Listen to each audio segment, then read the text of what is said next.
A little bit earlier, we spoke to eNCA reporter Heidi Giokos, who is at OR Tambo International Airport, where the Civil Aviation Authority has confirmed the indefinite suspension of Comair's operating certificate. We believe there have been some developments at the airport, and we take you back there now. Heidi, can you tell us what has happened at OR Tambo in the interim?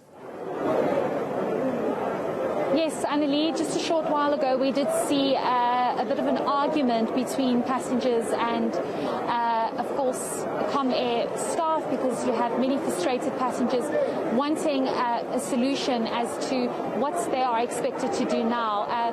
I do understand that the argument has been broken up now, so we do know that that has been resolved. But people are extremely frustrated. I think it also speaks to the visuals that you are seeing with the police being brought in just to make sure that they diffuse the situation should it get slightly intense. But it doesn't become easy for these passengers when they are told that flights are suspended until further notice, because many of them don't have another option. Many of them have to get onto the flight that they booked. Also, another concern that passengers have indicated is that when they try and book on other airlines, prices to Cape Town and Durban have now shot up to about 4,000 rand for a flight that's, just over an hour. So many of them saying that they don't have the means for that, and they also will not book such a flight because it's so expensive. So as you can see, the police have been brought in. I think things are going to get a little intense, with some passengers just not accepting the answers that they are getting from Comair.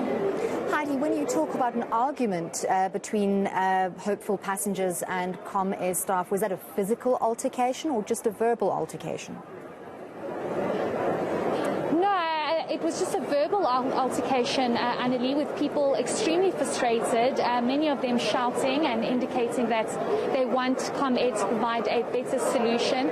I'm not sure if I can ask Shahid, it might be a little bit difficult if you can just come and stand here where I am, where you can actually see the police have lined up further up there, and I think this has a lot to do with the fact that you have hundreds of passengers who are standing here frustrated after they've been told flights have been suspended and perhaps they should just wait for further communication. Many are saying they won't wait for further communication because they want clarity now and they want a solution now. Earlier on at the customer care check-in counter, you actually had people who were starting to bang on the counter because they were saying this answer is just not good enough. And what do you expect all these people to do? I mentioned to you earlier, Annalie, that some people are sick, some people are on wheelchairs, some people need their medication, some people need to get home. So what are they supposed to do? And I think it becomes very difficult for these passengers because they, of course, didn't expect this, but they also don't, they shouldn't be the ones to find the solution. Heidi, is there any hopes of speaking to some of these other airlines that have pushed their prices up and to try and find out, surely this would be likened to, sort of competitive behavior. The Consumer Act needs to be, called up there and to see whether it's fair to passengers that in this kind of a situation where they have no other choice, where they've been forced to pay exorbitant prices, other airlines really making opportunistic use of the situation to make more money. Yes, certainly. And Annalie, this is not the first time we've seen something like this. I remember when previous airlines were also, flights were suspended and grounded because of safety concerns or whatever else it might have been.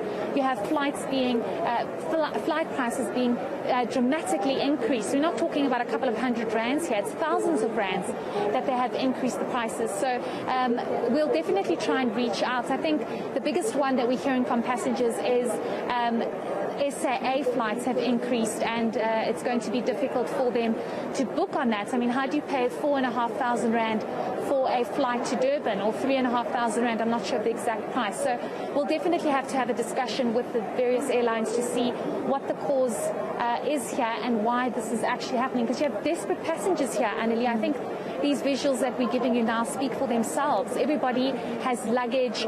People are trying to figure out what they're going to do. You have Comair staff trying to defuse the situation.